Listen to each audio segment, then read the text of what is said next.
Hello and welcome everyone to the first ever Tides of War podcast. I'm your host, Mike SeDoris, of the Crew NFC Roundtable. And with me today, I have Bryan, Easy B from Crew Life. Bryan, how are you doing this morning? Good. Great morning here in Wisconsin.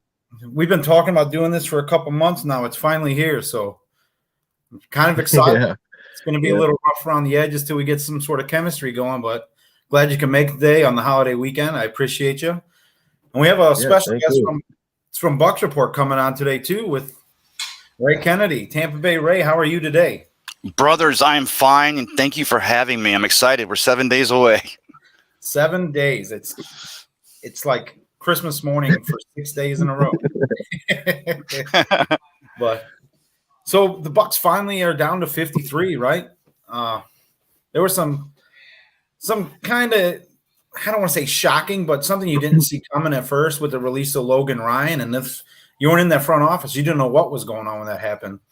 The Bucs had originally had 10 offensive linemen, cut it down to 9, bring Ryan back after they put Jensen on IR. So you're going into the season with 4 running backs, 4 tight ends, and 9 offensive linemen.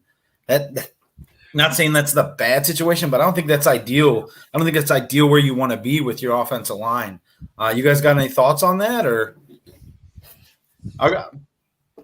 Bryan, what are your thoughts on it? I mean, you lose Jensen early, second practice of the season. You go into the Colts game, you lose Hainsey and Leverett, both within 3 series of each other. Bucs are down to 9 offensive linemen. Stinney's gone for the season. So, I mean, what are your thoughts? Do you think possibly they look elsewhere, and do they bring someone in? Or are they just going to roll with it, see if they have enough depth with the 9 they got? Yeah, I have a feeling that they're just gonna roll with it now. I was looking for a trade when they were doing the cuts and everything. I thought there was gonna be something that was gonna be a big trade. There was rumors of, I know, Keyshawn Vaughn being involved with a trade or something. I thought maybe it was gonna be him, or we'd use some of these receivers that maybe make a trade to get somebody for the offensive line. I mean, the depth is just not there.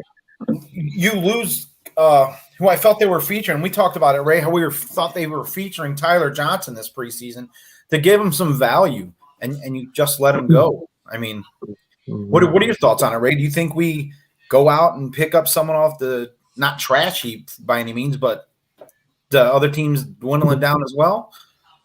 Well, because at this point we're looking for depth, right? Right. So you can't afford to wait another week or two. Maybe some players, a couple of linemen wash out. Maybe they've already got their eyes on an island. Maybe they're trying to talk to J.C. Treader. I'm kidding. But the Tyler Johnson thing, I really think you were right, me. I think that they were showcasing the value that the former Minnesota Golden Gopher brought to the table. And he's got 3 years going on his 3rd year now in the league. As far as looking for a team to dance partner for a trade, I think it's just one of those things where there's 2 spectrums this year, right? There's the Devontae Adams, there's your big free, your Tyreek Hills, your big receivers that get traded and get these huge contracts, and then there seems to be a plethora of young, speedy upstart receivers. I think that some teams, even though it's talking about a 7th rounder or a swap of picks down the road or make it conditional, I think that they're just like, look, we're going to sit on this thing, and as you see, Tyler Johnson was out there and he's grabbed, and I think that they were planning possibly to do that with Tyler Johnson, but they couldn't find any dance partners. What's unique about the Tyler Johnson situation, he goes to a coach that he faced his college career. Lovie Smith saw Tyler Johnson firsthand 2 games every season for 2 years. And he knew what potential he has, but I can't believe no one bid on it. No one was willing to shop or, give anything for Tyler. It is what it is. We don't have the room to keep him with the wealth of talent we have at the wide receiver position. It just sucks going into the season with 9 offensive linemen. But so the 9 linemen we do have, you're looking at starters of Devin, Smith, Shaq Mason, Hainsey, Gadecki, and Wirfs. Wirfs is supposed to be back week 1 from what I'm hearing. All reports are that he could go as, like I said, early as week 1. Do you feel confident with that line? I mean, Shaq Mason was the number 7 guard coming into this season. I mean, you do lose Allie, but do you think he's a suitable replacement? Anybody? Well, the thing is, with Leverett, and then Wharton, the former kid that played right here in Seminole for the Warhawks, that got him off the Pittsburgh practice squad last season and spent the year on a practice squad. With the remaining linemen we do have, maybe all 32 teams in the league will say this, but we do have, they have the diversity to be able to plug and play at different positions. So, at least from that standpoint, if the flag should go up on another injury, or even if, gosh forbid, Hainsey's ankle, didn't come through or be ready there next Sunday there in Dallas, the linemen that Bucs still have, that Jason Light's put together here, they still have a little bit of diversity. They can play across the line in various positions. But, that's the biggest question mark right now for the first game, especially, or heading into this season, is definitely what the Buccaneers will be able to do with the offensive line and how important it is to keep Tom Brady straight upright. Oh, absolutely. With Leverett and God, I can't think of his name now. Hainsey. With Leverett and Hainsey, you have two center / guard players. I don't know if Mason can play center. It's a big transition, really. You're going from hand in the dirt to hand on the ball and still being able to hold your core and fire out. So that's not an easy transition. I know the Bucs did have talks with J.C. Tretter. I don't know how far those talks got, but Tretter retired. So now you're down a center. But even if you brought Tretter in, you have Jensen, who's slated to come back hopefully this season. And I think if you see them bring in a big name center, they've given up on Jensen. I mean, Bryan, wow. do you think? I mean, who's out? I kind of agree. I think that that's part of the reason I was expecting them to make some kind of a move, but then I was like, well, if Jensen can be back in November or something, then you have two big name centers that you're, maybe wasting the money on, or just kind of looking like you're going away from Jensen, because then do you have a battle at who takes over at center? Because obviously Jensen and Brady have the chemistry, but if you're playing all season with somebody and then all of a sudden you switch, that could kind of throw things off a little bit. Yeah, absolutely. Not only does it throw the chemistry off between center and quarterback, it throws off your whole line chemistry. Your center is your captain of that line. He's the person that makes your calls. You'll very rarely see a guard in the NFL calling out the mic or your stunning back or your pickups. You're not going to see that very often. Not that it doesn't happen, because there are very, very intelligent offensive linemen in the NFL. My co-host on the Crew Roundtable always says that offensive linemen are the smartest players on the field. Granted, he was an offensive lineman, but he's not very far off. They've got to know what each independent unit of that core is doing so they can work well together. I think they're going to roll with Hainsey, and if he can't go, it's going to be Leverett. And if Leverett goes down, I don't know what they're going to do. Maybe Chris Godwin can snap the ball, but one of our many receivers can step in, Right. Lineman is scary. I'll tell you what.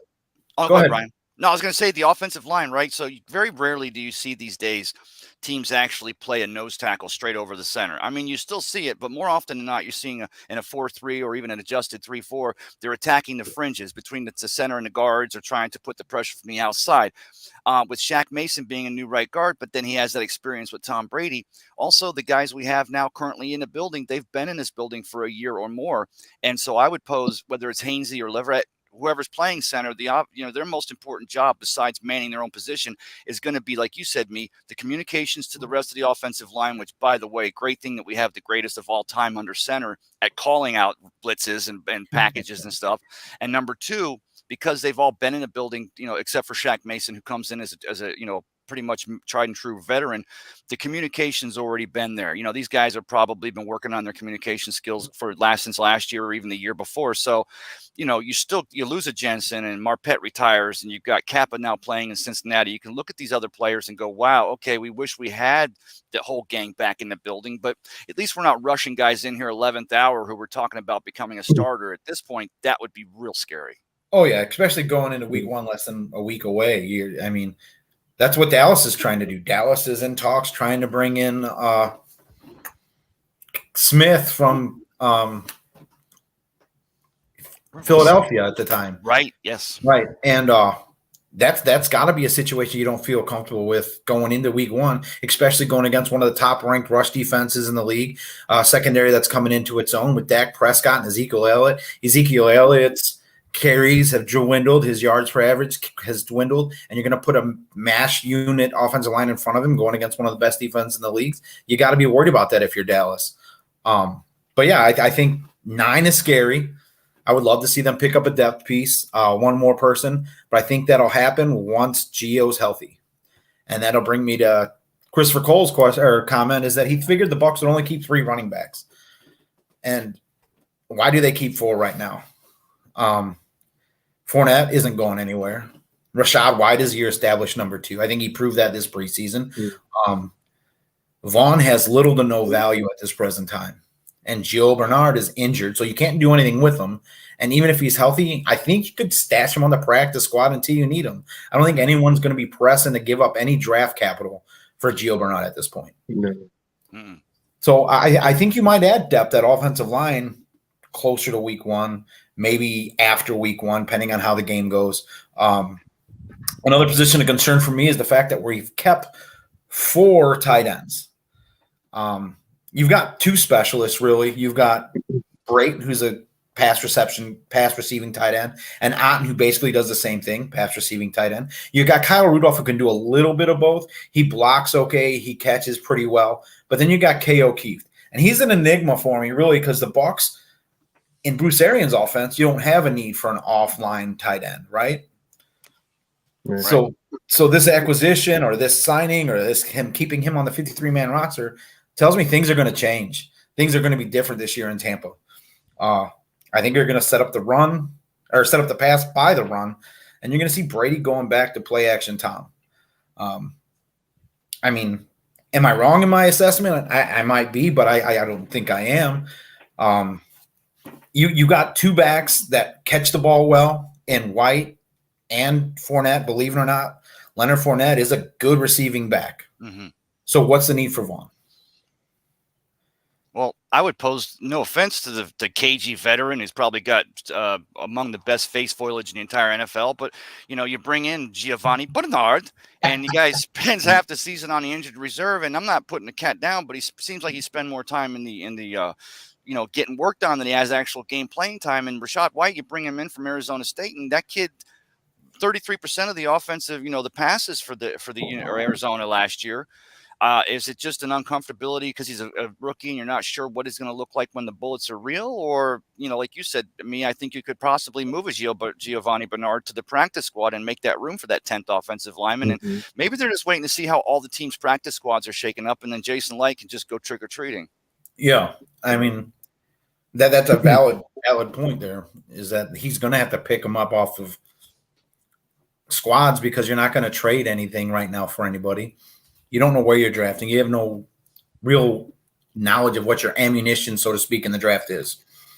But so let's look at our offensive linemen. We were talking about it briefly, and then I jumped back to the halfbacks because I have ADD, and I'm sorry. But you got Donovan Smith and Shaq Mason both on the same side of the line. Mason, like I said, was a top 10 guard in the league last season. The Bucs got him for a 5th-round pick, which is basically, a quarter. If you have Jensen at center going into week 1, I have no concerns. Hainsey's a little iffy for me. And then you get the guard, the other side of the ball. And who are you going with? It's got to be Gadecki right now, right? That's the reason. Yeah, that's the reason why they spend that 2nd-round pick on the kid. They realize that it was a 2nd round, right? Wasn't Gadecki a 2nd round? Maybe I'm wrong on that. Yeah, I believe so. Yeah, 2nd round. Well, again, it scares me if we've got a rookie under center, or if it's not to just poo-poo him here because we got a few Bucs fans that are watching, but a Jameis Winston under center, somebody who we're really depending on that offensive line to make the calls, and then the quarterback has to hear what's being called to adjust off of that. Whereas with Tom Brady, it's always been the offensive line, and all those years in New England, and in 2020 with your Buccaneers, Tom almost most of the time seems to be calling the play. And then Ryan Jensen, to give him credit, he was definitely quarterbacking his offensive line. But as much as we talk about how, Tom Brady, he's 102 years old now, so we can't let anybody touch him. I love that story because I still think he's in better shape than literally half the quarterbacks in the league. But, we're not dealing with a quarterback that's really relying on offensive line so much to make those calls. We have a quarterback who's going to probably assist and at some points take over. Right. So you got Gadecki and then Wirfs, and if Wirfs is gone, does Walton or Johnson or Wells get that other tackle spot? And that's your concern going into Dallas is you're not playing a a lackluster defense. Dallas does have a pretty solid defense. Their secondary is phenomenal, so you're going to have to pound the ball to bring them up, and it just. I'm not saying the Bucs are going to falter in Dallas, but it's not an easy feeling right now for me. And I'm usually a pretty confident, cocky, arrogant guy, and I'm just not right now. You guys have anything to add on the offensive line, or do we want to go the defensive side of the ball? Because really, that's where the bread's made. Yeah. Okay. So defensive line, we're keeping 6. No big real surprise here. You got Hicks, Villa, Roches, Hall, O'Connor, and Golson. Golson is the block of granite, right? I mean, he's been here second longest to only Levante. Am I wrong? I mean, I think he's the only one to wear a creamsicle other than Levante. I don't think he actually got a chance to. I mean, he may have worn it in practice, but I'm not sure Will Golston comes in the year after Levante's rookie year. I'm not sure that Golston has. I could be wrong on that, but I think Levante is the only player that I know of on this current squad that's worn those. And I've been saying this for a month while we watch every other team in the NFL come up with their third helmets and their fifth color rush uniform. I still hear, it was too hard, international demand on clothing or something. The Bucs couldn't get it in there, which I still think. I'm not sure. I guess. Oh, go ahead. I'm sorry. I think orange dye is made with chicken breast because I can't get chicken breast right here. So there's got to be the shortage. There's got to be a tie to it. But no, I mean. Golson's like kind of an unsung hero with this defensive line. All he does is what he's supposed to do. He's not going to be your stat leader. He's not going to be your Warren Sapp. He's more of a, Chidi. He's more like a Chidi Ahana who just does your grunt work and sets it up for everybody else. We don't miss much of a beat with Golson being out there or with Roches being out there, but I am so excited to see Hicks play and hopefully Villa play side by side, go into the goal line situation and just stuff that middle. Is there anyone on our defensive line that you guys are excited to see? I mean, I'm really excited to see Hicks go off this year. Yeah, I'd like to see what Hicks can do with everybody else. Definitely. I mean, he hasn't been with in Chicago,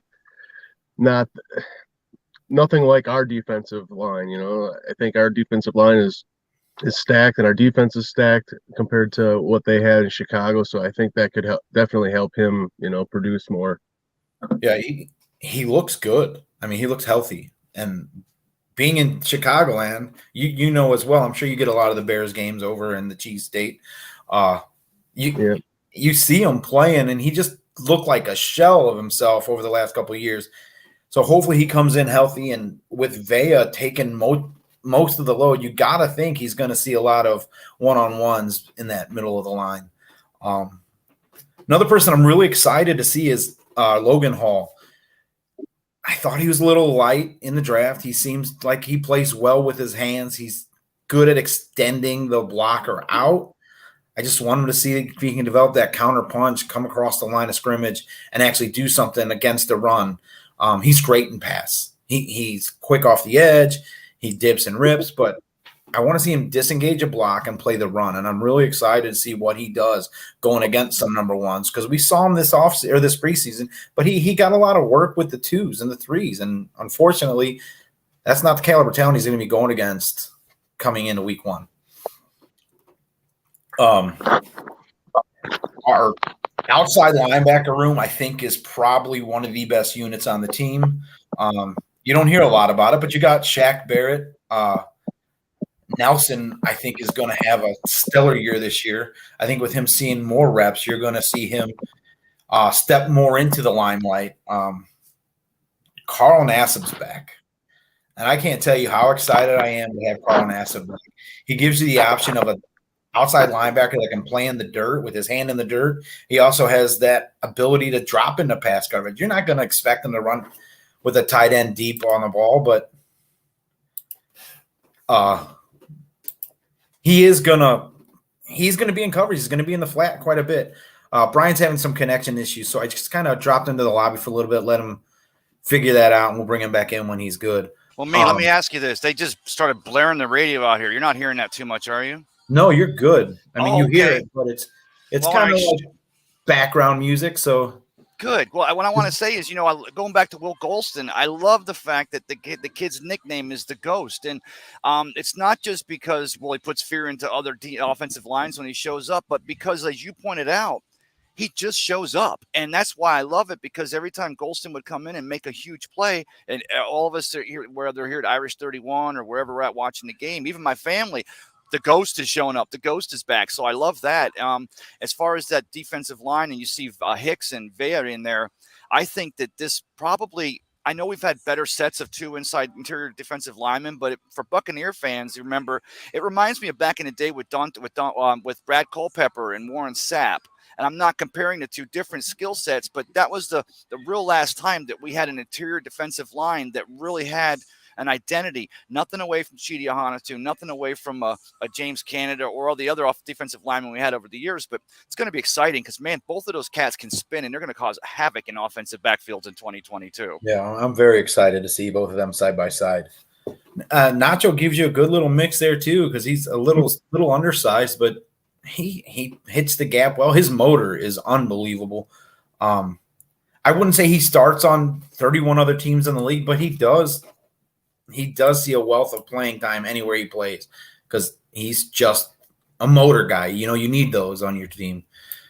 And O'Connor is just like a special teams juggernaut. I don't know what he eats or what he does, but he always seems to make plays. And the only thing that keeps him on the roster, I firmly believe, is the fact that he's great in punt block. He's great in blocking in the return game.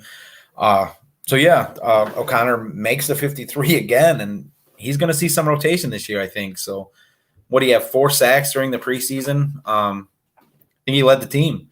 So, but I'm going to kick down to the outside linebacker room. Like I said, I think this is one of the best rooms we have on the team. You've got Shaq Barrett, Carl Nassib, Nelson, and Joe Tryon-Shoyinka, the wide receiver playing outside linebacker for your Tampa Bay Buccaneers. I think Nelson might edge JTS out for playing time this year. I think he has a lot to learn still. Not saying that he's not going to be a great player, but I think he's more of a pass rusher than he is a run stuffer or a versatile defensive outside linebacker. I think he's in there for one reason and one reason only, and that's create havoc in the backfield. Whereas Anthony Nelson is going to give you more of that. He's not even more athletic than Joel Tryon, but I think he's more seasoned right now. And I think that's going to lead to more playing time. Tryon's going to be in your, quarterback's head and in his ear hole, hopefully most of the game. But Anthony Nelson is going to earn his fair share of playing time just based on the fact that he's a smart player. Who are you looking forward to seeing in this outside linebacker room? I mean, it's obviously led by Shaq Barrett, right? I mean, he's your star. Bryan, is there anyone you personally think sells out in the outside linebacker room, or are you thinking the inside linebacker is what's going to carry this team? Well, I think the addition of bringing Nassib back, I think that's going to be huge because when he was playing with us that last year, I thought he did well, and when he did get in, so I'd like to see what he can bring when he gets in there. I love that you brought up Carl Nassib. Carl Nassib has respect to the locker room. And yes, people are going to bring up stupid comments on stuff that's not related to football, right, with Carl Nassib. But I'm not going to touch on that. But you look in the locker room, and the man is respected. He was a player-voted captain while he was here in Tampa Bay. Player-voted. That isn't something that they just give to people. That's earned. And he was a captain while he was here in Tampa Bay. So he has the respect of those players on that team. The veterans on that team respect what he does. Anthony Nelson says he was one of the greatest tools he's ever had in a locker room was Carl Nassib. Nassib showed him how to play in the dirt. Nassib showed him how to drop into coverage. I am so happy Carl Nassib's back in Tampa Bay, and hopefully he gets the respect and the run he deserves here. Remember, if you will, that Carl Nassib, he has that fantastic success in the first year under Todd Bowles in this Buccaneers defense, and it gets him into a contract with the Raiders there, and we were happy for the kid. Not to mention it's good to have him back in the building because of his financial planning advice. I'm sure he's got all the players over there in the locker room and he's making sure he understands. But I just love that the fact that you're able to bring a guy like that back in here. Raiders let him get away. He comes back in, and if he can pick up right where he left off when he leaves this team in 2020, that might be probably. You got Shaq Mason, you got Russell Gage, you got Julio Jones. I would pose that you got a Carl Nassib in their entire season. Could be one of the tops, if not the top pickups of the offseason. And financially, it makes sense. Yes, it does. Oh, I mean, yeah, sorry. Both ways, but yeah, it makes sense financially for the players because he's great at helping new rookies or young rookies figure out what it's like to go from not having anything to having people handing you wheelbarrows of cash after game days. But Nassib makes sense on the bottom line for the Bucs. He's not going to cost them an arm and a leg, and you're going to see value production out of him. I firmly believe he's not lost that much of a step, and he's the only Raider that wasn't in prison last year. So let's go. Now we're dropping down to inside linebacker. Bucs have the best tandem in the league. Am I wrong? I mean, Levante David, Devin White. It doesn't get much better than that. The drop-off from Levante David and Devin White is huge. KJ Britt is a run stopper. He's not very good in pass coverage. You trade Grant Stewart. Granted, Stewart was Mr. Irrelevant for the Bucs, but he contributed on special teams, led the team in tackles on special teams. You got KJ Britt, and you got I'm going to try to say this guy's name, Fatukasi. Not sure how it's said, but played well in the preseason. Think he led the team with tackles less than 10 yards from the line of scrimmage. Has good pursuit angles. He's young. He's raw. So hopefully we're working with the Devin White and Levante David. He's going to see some growth going into this season. The safety room is unique for the Tampa Bay Buccaneers. You've got Mike Edwards and Antoine Winfield Jr. Those are your starters, I'm thinking. I think you're solid there. Does Logan Ryan or Keanu Neal beat out either of them? I'll take both your comments on that. We'll start with Ray. You're muted, Ray. I'll start with Bryan. Yeah, I think Edwards and Winfield will be the starters there. I mean, I've seen like in the last two seasons what Edwards has done. I think he's definitely stepped it up, and just based off of what Winfield has done in the past, where he shuts things down back there. So I think definitely he's a starter. But I am interested to see what those other guys, Logan Ryan, everybody can do once they do get in there. Yeah. With Logan Ryan, I don't know if he's going to play more corner, more nickel corner, more safety, but he's very versatile. So he's going to be someone I'm interested in watching. Ray, who do you think starts at safeties for the Bucs? I mean, Can you hear me? We can hear you. It's okay. Well, the thing is, going back to your outside or the inside linebackers, the drop off behind a Devin White and a Levante David. The best thing is, and I think you're going to see this because this is what you get with a Todd Bowles defense, is the way he schemes and is ready to throw a bunch of spaghetti at the wall and see what sticks. Is that you'll basically see the Bucs go to a 3-2-6, right? You'll bring in back cornerbacks and safeties to cover. You got Keanu Neal and you got Logan Henry, or Logan Ryan. You've got some guys that have both played both positions, and and Neal, you got a kid that probably or was at one point that inside linebacker who now has little bit of size and that speed in the secondary. So as far as, the drop off at middle linebacker, I just love the fact that, you call it a dime package, we'll call it whatever you want, but the Buccaneers have talent and veteran talent now in that. So you talk about that communications up front with the offensive line, and that center is now we've got some cats who are a little older and longer in the tooth that are communicating in the secondary. And you mix that with the Bucs front seven, that makes me look forward to 2022 as well. 100%. So Keanu Neal he's my, I don't want to say pick to click so early, but he's going to be a difference on this defense. Like you said, they go to a 3-2-6 or your traditional dime package. You could put Neal at linebacker. He played it for the Cowboys. It wasn't successful because he was asked to play a run linebacker or a every down linebacker, but you put him in a dime situation where he's got to pick up a slot out of the backfield or he's got to pick up, a running back coming off the edge. I think he can do that. I think he's fast enough to do that. He's big enough to battle with tight ends. I think he's going to give them a versatile piece of this defense that they never had before. John Lynch was cerebral. He wasn't fast, right? John Lynch played his angles very well. It's one of the smartest men to ever play the game on the field. Played his angles well. Keanu Neal is an athlete. He's got speed. He's got size. He can run with tight ends. He can run with running backs. You're not going to see him out on the edge with the wide receiver. He's not that fast, but he has the ability to at least drop into that zone, pick up the reads. He knows what he's doing. And you got Logan Ryan, who's a great signing because he's a veteran. He's very intelligent. He can play the inside corner. He can play the free safety. He can step up and be an in-box safety if you need him to. Wouldn't recommend it because of his size, but he's definitely got the ability. And then we go to the corners. The cornerbacks is I don't want to say it's an area of strength, but I don't want to say it's an area of weakness either. What scares me is Sean Murphy-Bunting is starting over Jamal Dean going into week 1.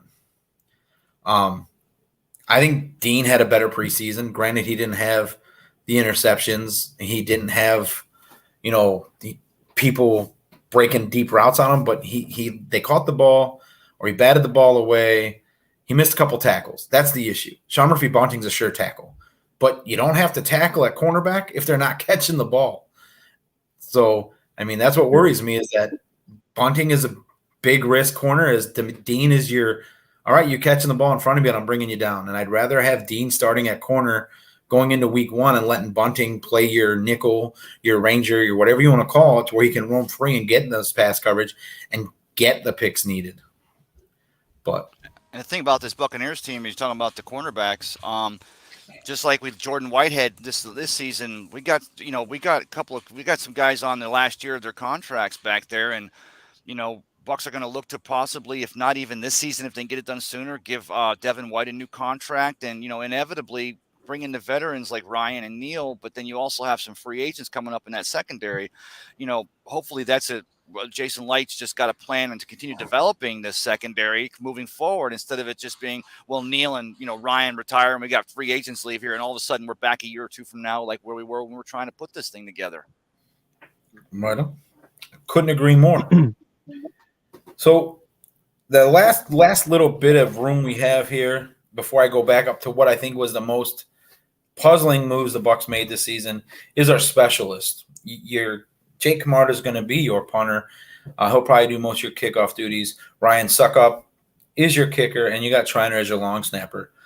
But the signing of Suckup really told me that the Bucs aren't going to go spend money on a free agent offensive lineman.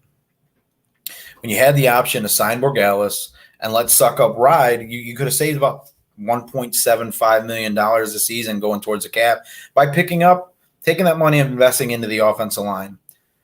Didn't do that. Borgalis is probably going to end up kicking on someone's practice squad because as soon as the Bucs drop him down there, he's going to go somewhere else. So that's most of your team. I didn't go over the wide receivers when we were talking offense because this is where the Bucs had the most talent. But they also waived a lot of talent and let a lot of talent go. You had a lot of young guys that are now on the practice squad with the Bucs or will be on the practice squad with other teams. We keep Evans, Godwin, Gage, Jones, Miller, and Perriman. And Darden. Sorry, I left Darden off in my notes. And Darden. That's a lot of veteran receivers, which is the move I think they made because Brady Brady's not here next year. He's not going to be the one leading your team next year. God, I hope it's not Kyle Trask. Easy, guys. Come on now.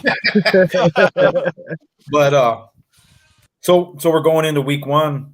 Godwin may be available, may not be, but you got Evans, Gage is said to play, Jones, Miller, Perriman. Perriman's still nursing an injury. So now you're down to Evans, Gage, Jones, and Miller. How confident are you going against that Dallas secondary with these receivers that we have right now? There's a lot of talent in our receiving room, but most of them are on a table with their hamstrings pulled or dealing with ankle issues or soft tissue injuries.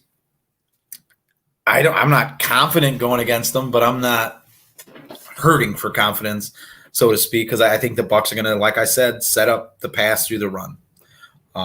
Where do you guys lie with this?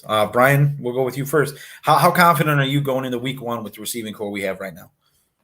I'm actually pretty confident in it, just because I mean, when you have that much talent, I mean, you can really set up, some good stuff. I mean, Dallas has got a good secondary, but I think when you have that much talent, I think it could open things up, especially if you can get the running game going.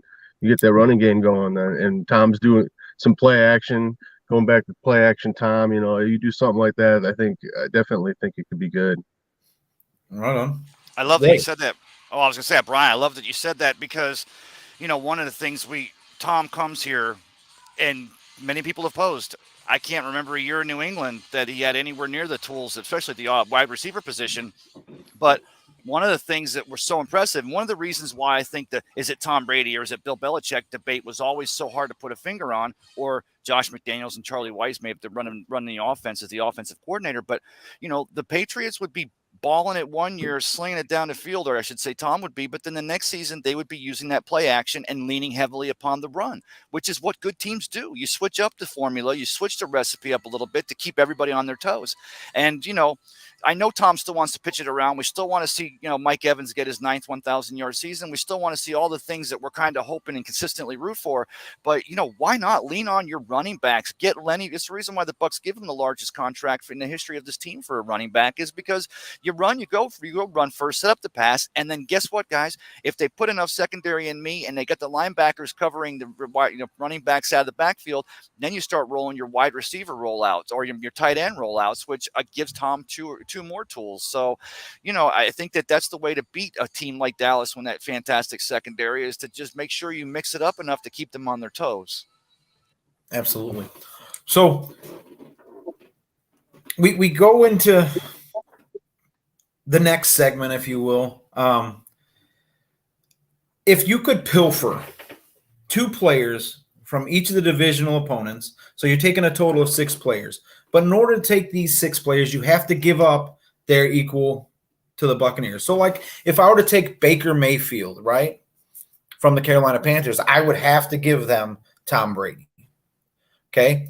So I'm going to give you my 6 of who I'm taking and who I'm giving, and then we'll go Bryan and Ray. If you guys have it, we can discuss it. If not, we can just discuss what I have. So I'm going to start with the Saints. I'm going to take Andy Dalton. You give me Andy Dalton as a backup quarterback to Tom Brady, and I'll give you Blaine Gabbert. Did you see Andy Dalton in the preseason? He looked phenomenal. I think he was like 6 of 8 for 145 yards.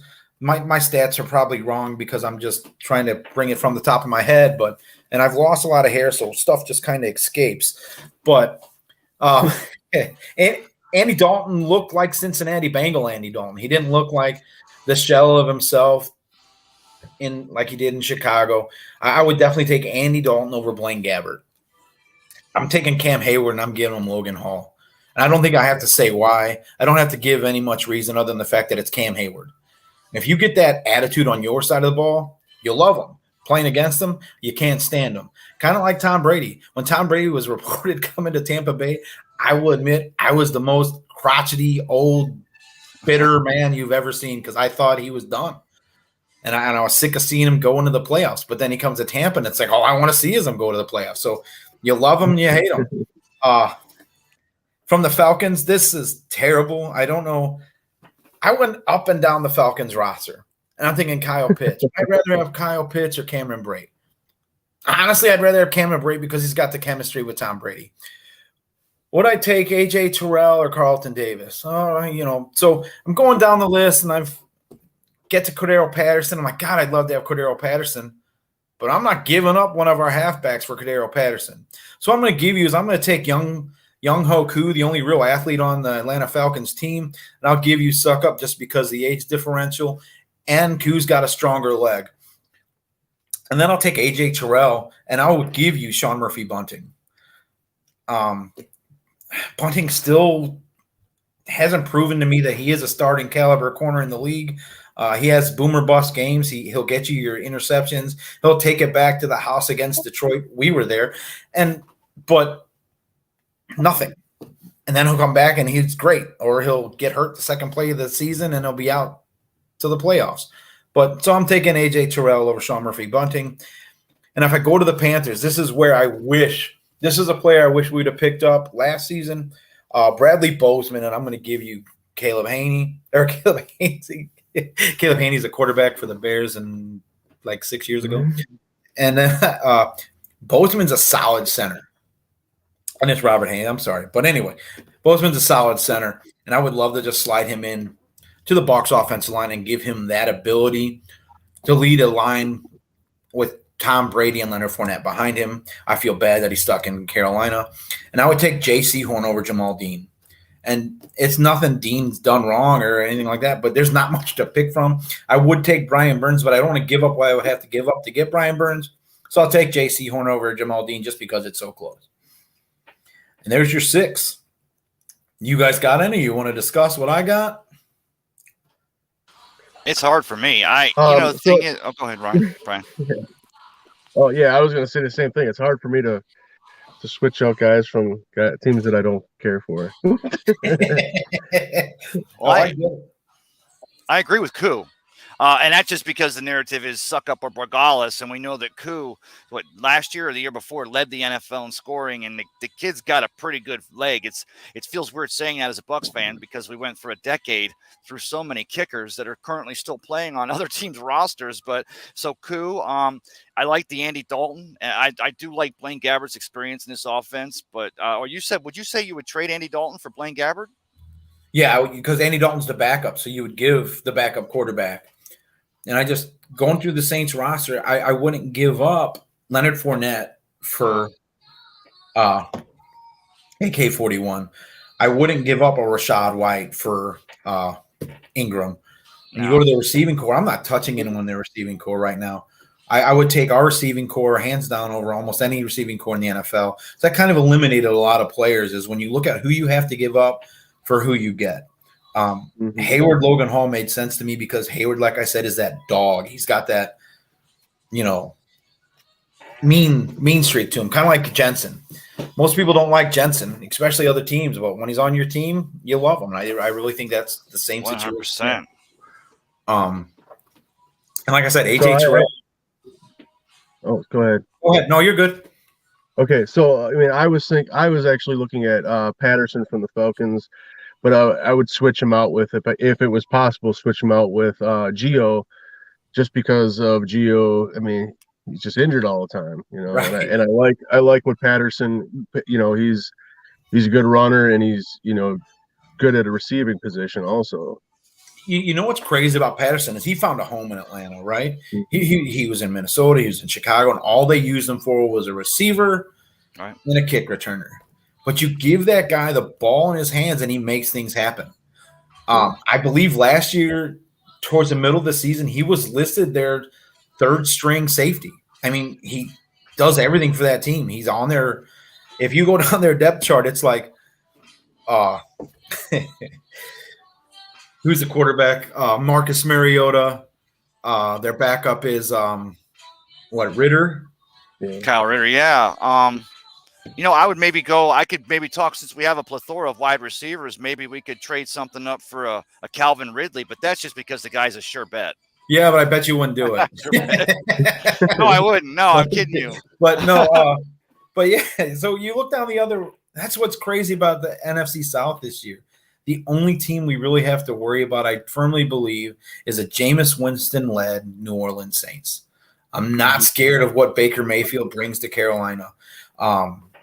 You're not taking – the whole point of this practice, or the whole point of this drill was to make you realize that the Bucs are still the team in the South.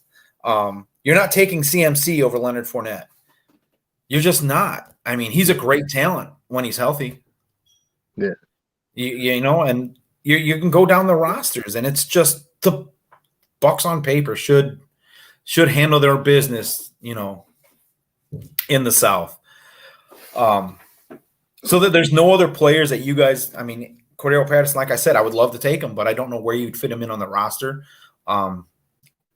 He's phenomenal, but well, the thing you do, man, I love it. You put a spin in there is because obviously the reason why it becomes so a little bit or next level complicated is because you put in the thing, but you got to give them the replacement in the equivalent on the Bucs. And part of it's me. The reason why I don't do fantasy football is because somehow I always end up with all Bucs players, which really sucks on a bye week because I just have nobody. But number two is just that, you know, you think about what our players do, they mean to the system, and even the ones that we're still waiting, you know, okay, the jury's still out on a white rookie running back or on this and that. But if you're asking just as far as players on other teams, what you didn't, I mean, you got a Gross Matos with the Panthers. I'd like to see that kid. You got Ramczyk, the guard with the Saints, just a solid, you know, player. Don't know who I would want to give up on our offensive line to get that kid. Then you got, but really, yeah, you're right. I mean, they have the other teams. I wouldn't take. I don't care.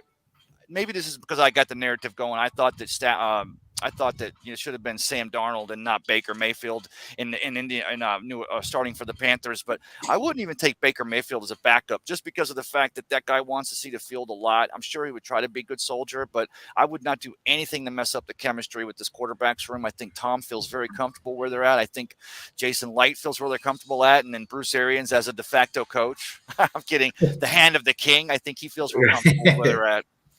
Right. No, 100%. And that's huge consideration you got to take too, is the chemistry of the room. But another thing I want you to really think about is Baker Mayfield took the Cleveland Browns to the playoffs. I think there was one other quarterback that took the Cleveland Browns to the playoffs. And is that Bernie Kosar? Yeah. And then that's Bernie. You know what I mean? And before Bernie, it was what, Otto Graham? I mean, and Bernie had Ernest Biner. I mean, he had a team built around him, had a phenomenal. I don't think Ernest Biner's in the Hall of Fame, but man, that cat was a rock solid running back. Right. But they drove Baker out of town. Yeah. Well, let me ask you this: Matt Rule's on the hot seat. I mean, it's hotter than heck where Matt Rule's sitting now, coach of the Carolina Panthers.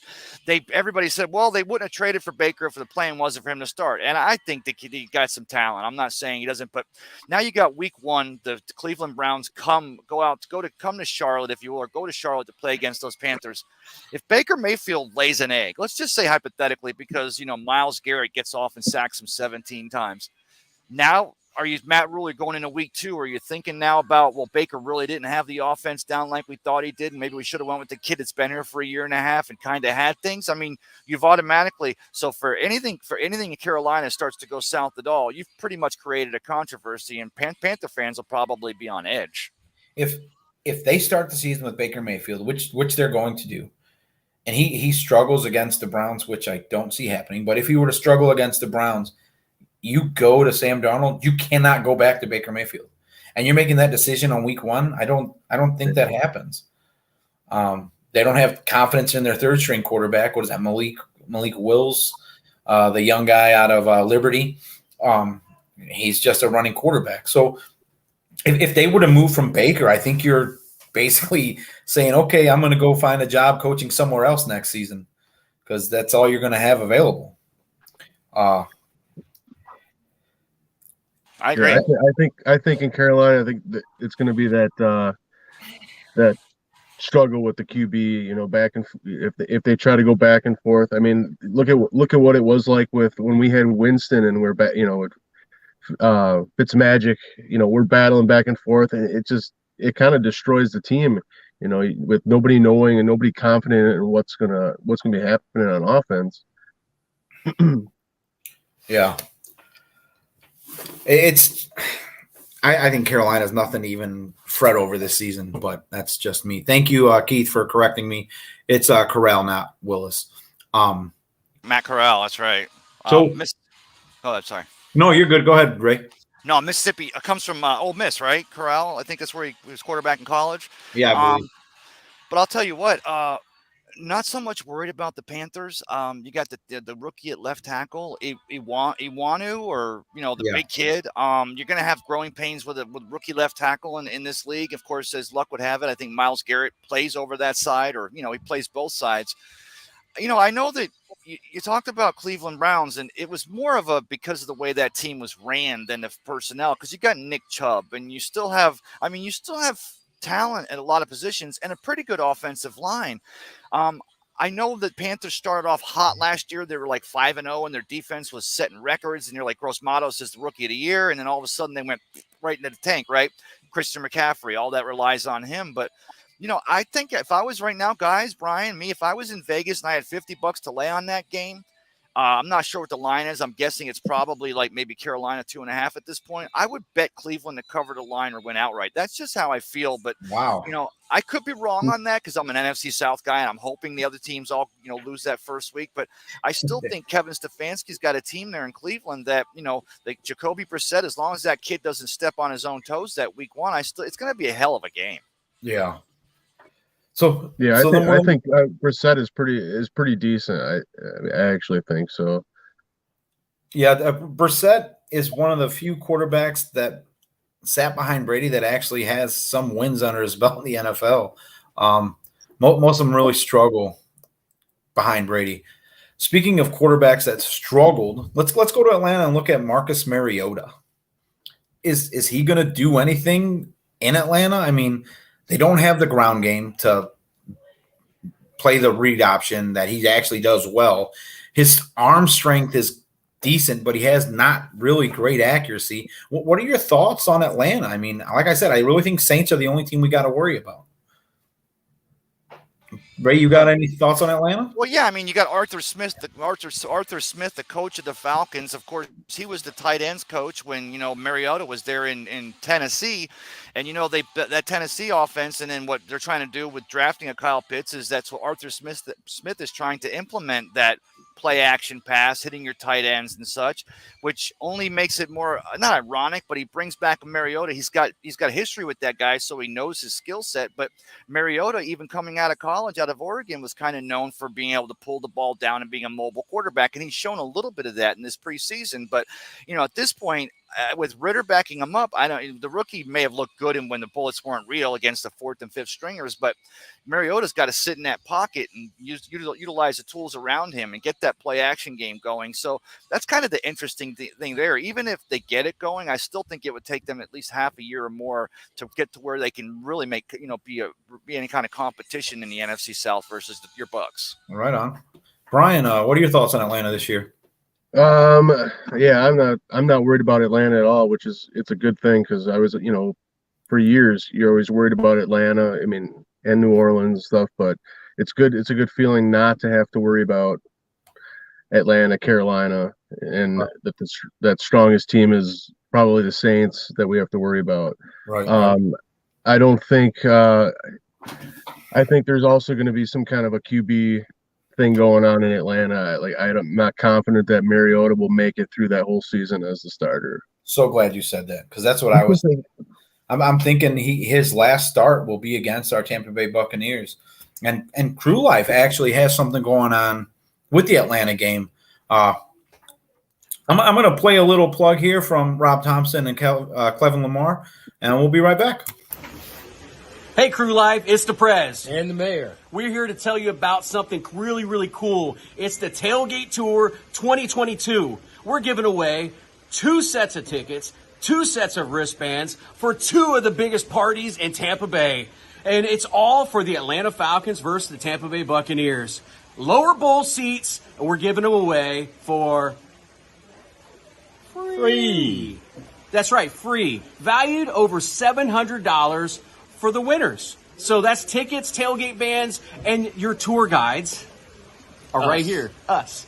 So you get to party like the crew, and we're going to take you to both parties. You don't have to choose. You get to go to both. You're going to meet all the super fans. You're going to see all the great events and see all the great charity work being done by both the What the Buck Party and the Leatherheads. So again, we hope that you win, but this is how you get a chance to win. You're going to see a post going on live tonight, 9 p.m. on the 31st on our Crew Live page. It's going to have the header, Tailgate Tour 2022. Underneath it, you're going to put in the comments, hashtag Tailgate Tour 2022. Once you do that, you're entered to win for the 2 tickets, the 2 wristbands, and you get a chance to party with us, the crew, in 22.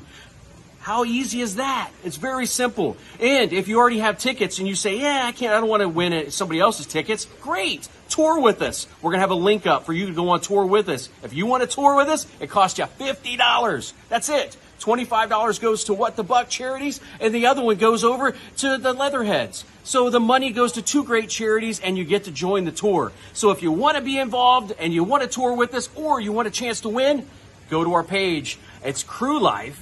And again, you can go to our website, crewforlife.com. No purchase necessary, but if you'd like to go on and check out our gear and buy some, that's what this is all about. We use the money to do stuff like this. So again, the mayor and the prez, we want to see you on the Tailgate Tour 2022. Well, big thanks, Brian. I'm glad you guys put that together for the fans. Can't wait to actually reveal who won those tickets. It's going to be pretty exciting. Yeah, we did it. We did it 2 years ago, and it was a big success, and everybody had a lot of fun. So that's why I wanted to bring it back. Yeah, that's awesome. It Hey, really is. Can I interject here? Just the Crew Life Leatherheads. Not only raising the money for great causes, but you talk about going next level in game day celebration, because going back to when we were all knee high to a grasshopper, tailgating with our my point, it was my uncles and my aunts and my dad. But you bring a party together. Now you bring a party together with a cause, but you also bring together some of the most knowledgeable and passionate Bucs fans, and bury the lead, best tailgaters around.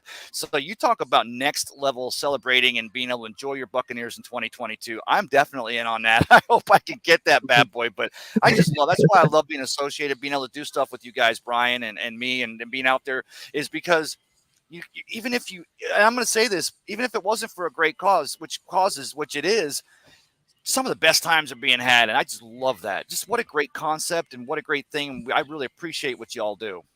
Oh, thank you. Yep. We always go all out for the fans. That's right. So let's get ready to close the show out. Monday morning after the Dallas game, you're waking up. This is Ray's idea. I stole it. I'm not even going to lie.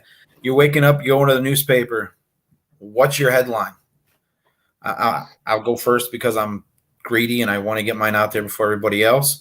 But I'm going to go Lenny pounds the big D.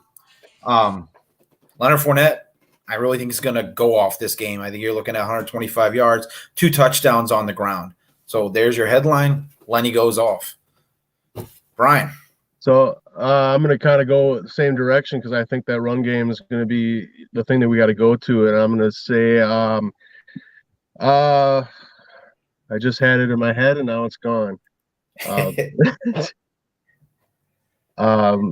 I'm just gonna say like ground game comes through, or something like that. Yeah, Brady. I don't remember what I had. It was good, but it's gone. So right on. I believe, hey brother, you're in the right party here, because I think I'll tell you this much, me. As much as the national and world media, as much as football fans everywhere want that opening, that, the Tampa Times or whatever paper you're opening, they want that, maybe even a cover of Sports Illustrated, as much as they want it to be a picture of Tom, and they're going to figure out a way to get that cat on page 1, I'll take it this way and say that whatever the run lead is on that first page of the sports section, maybe even the first page of the entire paper, it's going to be a combination. It's not, they might get Tom in the picture somehow, but I think it's Joe Tryon-Shoyinka and Shaq Barrett. I think that they're going to pinch the corners there.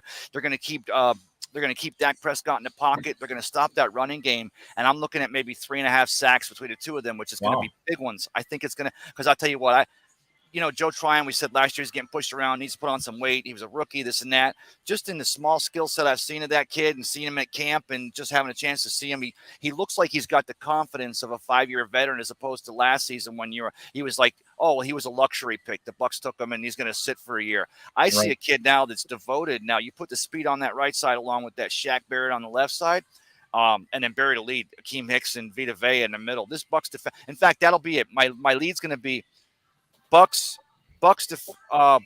defense. No, I can't. Let me see. I'll come back to it. Sorry, I'm just rambling now. But it's going to be something with that defensive line. No, I get you 100%. I think it's going to be old-fashioned football. We're going back to the pound the rock days at Gruden ball and taking time control or clock control offense and utilizing our defense to set the special teams up in a good field position battles and just flip the field and win the game. Ray, tell us where they can find you. Oh, brother, first of all, thanks for having me. You can find me on Bucs Report. I got a Cup of Ray. It's Friday nights. It's usually Cup of Ray after dark. It's after 10, so I take a little bit of latitude. Even though we've got an MA rating on Facebook and YouTube, have a little bit of fun, try to bring it from where the party's at. And, of course, starting next week on Sunday morning is my Soul Show. It's a sojourn for the sports-savvy soul, and it's just because growing up it was always the 9 a.m. tailgates over at old Big Sombrero, and that's when that's where my first passion and love for the game came around. So I try to fill that little morning void, give people a place to talk and share our feelings game day so we can, figure it out together and get ready for a fantastic game next Sunday night versus those Dallas Cowboys. Awesome, Ray. I appreciate you coming on. And definitely check out Ray's show in the morning right before my show, the Crew Roundtable. Then we'll kick right to this Tides of War podcast brought to you by Crew Life and the Crew working together to bring this to you every Sunday. I appreciate you guys coming on. Bryan, you got any closing thoughts for us? No, I just wanted to let everybody know for next week we do have a Crew Life watch party at Riveters in Tampa. That we have raffles and everything, and everybody gather there.